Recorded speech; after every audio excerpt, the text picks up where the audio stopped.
अस्सलाम वालेकुम तुसीं देख रहे यूट्यूब चैनल इरफान काला मोटरसाइकिल मकैनिक। लो सर तुहानूं दस्सांगा 6G125 दी फ्रंट व्हील दे मीटर गरारियां किस तरह फिट करनी है, की तरीकाकार आसान तरीकाकार दसना है। सब तो पहले तुसीं खोलना फ्रंट व्हील खोल के ब्रेक शू वाली प्लेट करनी है। फ्रंट व्हील खुल गया तुहाडे सामने। फ्रंट व्हील खोलने तो बाद ब्रेक शू प्लेट फड़नी, ब्रेक शू उतार देने, उपरों उतार के यानी वड्डी गरारी तो अपने आप निकल जाती है। छोटी गरारी होंगी जे वाली एक मुँह वाले पेज का हल्की सट लगा के कटनी ही बाहर। यह गरारी वैसे ही निकल जाती, व्हील कटोगे प्लेट उल्टी करोगे गरारी निकलेगी वड्डी बाहर। ठीक हो गया।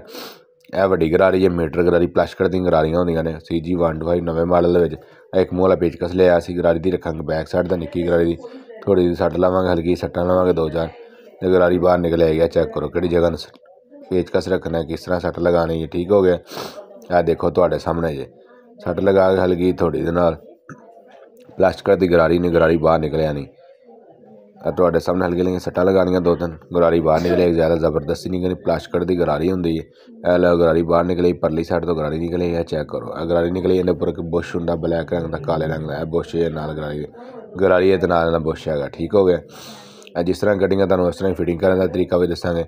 गरारियां घस गई, मीटर चलना हो गया सी बंद, मीटर रीडिंग बंद हो गई। गरारियां पान लगे सी जेन्युइन CG125 नवे मॉडल दी गरारियां ने, जैनमन गरारियां ने। गरारियां ने तो छोटियां, काले रंग का बुश जी इन्हां दे, गरारी छोटी तो वड्डी। ठीक हो गया। यह तुहाडे सामने लगे फिटिंग करन। सामने पहले छोटी गरारी लावांगे, फिर उपर ब्लैक रंग का काले रंग का बुश लावांगे।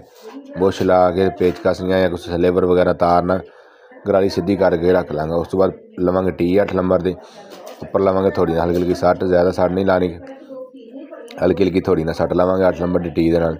ठीक हो गया। 8 नंबर की टी दे नाल सट लावांगे। सट ला के एक मुँह दे पेचकस ने घुमावांगे, घुमा के चेक कर लवांगे गरारी घूम रही कि नहीं घूम रही है। तो गरारी चंगी तरह घुमा के चेक कर लांगे, अच्छे तरीके नाल घुमा के चेक करनी है। चेक करन तो बाद वड्डी गरारी फड़नी, उन्होंने ग्रीस वगैरह लानी, हल्की ग्रीस साइडां ते लगा के छोटी गरारी में ग्रीस लगानी। ग्रीस लगा के हब की प्लेट दे विच तुसीं लगा देनी है गरारी लगा के अच्छी तरह घुमा के इत्थे चेक करने मीटर चल रहा कि नहीं चल रहा।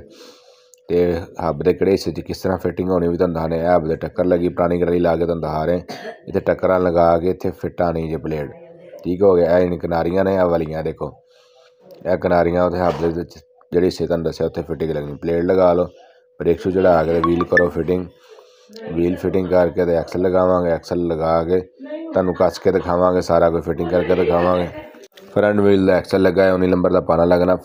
एक्सल करांगे फुल टाइट, एक्सल टाइट करके कसाइयां मार के तो उस तो बाद गरारी नूं बाहर ही चेक कर लांगे केबल ला के चल रही कि नहीं चल रही है। कितने घूम रही तुहाडे सामने पता लग गया कि थल्लों मीटर चल गया। ना चलेगा मीटर तो उपर कोई मसला आएगा, उपर भी तुहानूं चेक कराने। बाकी नवे दोस्त जिन्हें वीडियो देखना लाइक सबसक्राइब लाजमी करो, तो आने वाली नवी वीडियो दोस्तों तक पहुँच सके। ठीक हो गया। थलो फिटिंग हो गई मुकम्मल। हुण तुहानूं जाने मीटर की सूई वाल, मीटर आ गया, मीटर की सूई व्हील घुमावांगे। व्हील घुमाने तो बाद देखा मीटर चल रहा कि नहीं चल रहा। लो जी मीटर चल गया, मीटर हो गया ऑन। चेक करो जनाब, ठीक हो गया। व्हील घुमावांगे अगली